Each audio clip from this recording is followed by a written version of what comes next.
Congress also approved on Wednesday, as part of the United States-Israel Strategic Partnership Act, by a vote of 410 to 1, an Israeli exemption from the reciprocity mandated by the so-called visa waiver program.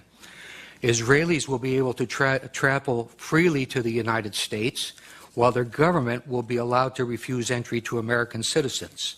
This is a privilege that is granted to no other country. One congressman has recently even introduced a bill to cut off federal funding for any academic organization that engages in boycotting Israel. Boycotting other countries is okay. Israel interferes in American elections, most recently on behalf of Mitt Romney. It has corrupted our Congress. Its head of government publicly rebukes our own head of state. Government ministers insult and ridicule John Kerry, and its intelligence officers actually provide alarmist and inaccurate private briefings for American senators on Capitol Hill. I also would not doubt that Israel, accustomed to behaving with impunity towards its alleged friend and patron in Washington, might manufacture a pretext to draw the U.S. into a new conflict. Something reminiscent of the Lavon affair in Alexandria, Egypt in 1954, or the false flag attack on the USS Liberty in 1967. Israel currently strongly supports using force to intervene in Syria, a proposition that is opposed overwhelmingly by the American public. In short, Israel has no reluctance to use its enormous political and media clout in the U.S. to pressure successive administrations to conform to its own foreign and security policy views. One other very good reason why Israel should not receive billions of dollars in military assistance annually is its persistent espionage against the United States. Grant Smith has described how Friends of Israel stole enriched uranium from a Pennsylvania refinery to create a nuclear arsenal. More recently, we have learned how Arnon Milchan, a Hollywood producer born in Israel, arranged for the illegal purchase of 800 nuclear triggers. Milchan picked up an Oscar last Sunday without any interference from the FBI. The existence of a large-scale Israeli spying effort at the time of 9/11 has been widely reported, incorporating Israeli companies in New Jersey and Florida, as well as hundreds of art students nationwide. 5 Israelis from one of the companies were observed celebrating against the backdrop of the Twin Towers going down. While it is often observed that everyone spies on everyone else, particularly true if one is referring to our own NSA, espionage is a high-risk business that most countries are extremely careful when they are spying on friends because of fear of blowback. Israel, which relies on Washington for billions of dollars in aid and also for political cover in international fora like the UN, does not spy discreetly, largely because it knows that few in Washington will seek to hold it to account. There were, for example, no consequences for the Israelis when Israeli Mossad intelligence officers, using passports and pretending to be Americans, recruited terrorists to carry out attacks inside Iran, as noted by Mark Perry this morning. Israelis using U.S. passports in that fashion put every American traveler at risk. Israel, where government and business work hand in hand, has obtained significant advantage by systematically stealing American technology with both military and civilian applications. The U.S. developed technology is then reverse engineered and used by the Israelis to support their own exports. Sometimes when the technology is military in nature and winds up in the hands of an adversary, the consequences are serious. Israel has sold advanced weapon systems to China that are believed to incorporate technology developed by American companies, including the Python 3 air-to-air missile and the Delilah cruise missile. There is evidence that Israel has also stolen Patriot missile avionics to incorporate into its own Arrow system, and that it used U.S. technology obtained in its Lavi fighter development program, which was funded by U.S. taxpayers, to help the Chinese develop their own J-10. The reality of Israeli spying is indisputable. I might cite the names of Jonathan Pollard, Ben Ami Kaddish, Stuart Nozet, and Larry Franklin as spies for Israel have been caught, but they are only the tip of the iceberg. Israel always features prominently in the annual FBI report called Foreign Economic Collection and Economic and Industrial Collection.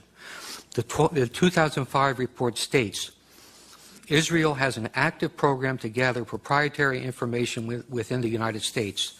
These collection activities are primarily directed at obtaining information on military systems and advanced computing applications that can be used in Israel's sizable armaments industry. It adds that Israel recruits spies, uses electronic methods, and carries out computer intrusion to gain the information. A 1996 Defense Investigative Service report noted that Israel has great success stealing technology by exploiting the numerous co-production projects that it has with the Pentagon. It says, placing Israeli nationals in key industries is a technique utilized with great success. A General Accounting Office examination of espionage directed against American defense and security industries described how Israeli citizens residing in the U.S. had stolen sensitive technology to manufacture artillery gun tubes, obtained classified plans for reconnaissance systems, and passed sensitive aerospace designs to unauthorized users.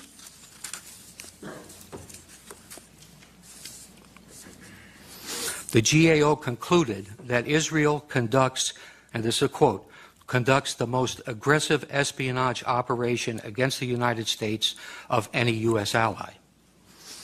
In June 2006, a Pentagon administrative judge overruled an appeal by an Israeli who had been denied a security clearance. If you can imagine that, an Israeli with a security clearance at the Pentagon. But anyway, they overruled him when he appealed it, and said the Israeli government is actively engaged in military and industrial espionage in the United States. An Israeli citizen working in the U.S. who has access to proprietary information is likely to be a target of such espionage.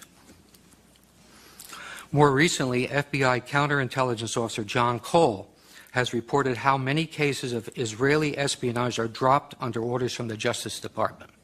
He provides a conservative estimate of 125 viable investigations into Israeli espionage involving both American citizens and Israelis that were stopped due to political pressure. So the answer to the question, is Israel an ally of the United States, is most definitely no. Is it even a friend? Well, I suppose there are all kinds of friends in the world, but if you judge Israel by its record on how it interacts with the American government and people, I think the answer would also have to be no. Thank you.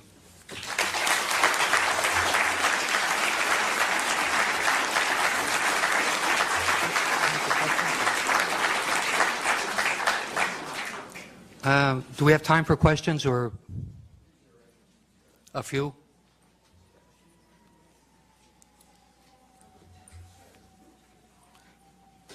Okay.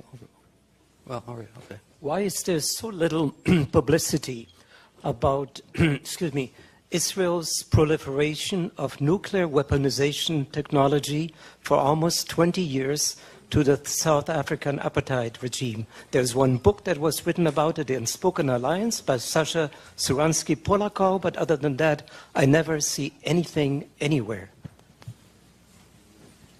Well, obviously, that is something that is well known if you know where to look. But it's something that's not very much discussed because I think it raises the whole issue of the apartheid regime and another apartheid regime. So that's why I think the U.S. media tends to avoid it. But, yeah, I mean, it is, as you point out, there's been a book written about it. And if you go on the Internet, you certainly could find out all about it. Anyone else? I think there are still some uncertainties about, exactly what was happening back then. We had the famous detection by a U.S. satellite of an apparent nuclear test, off of the coast of Africa. But I don't think the definitive history has really been written, and it may never be written because there's simply still some unknowns about that.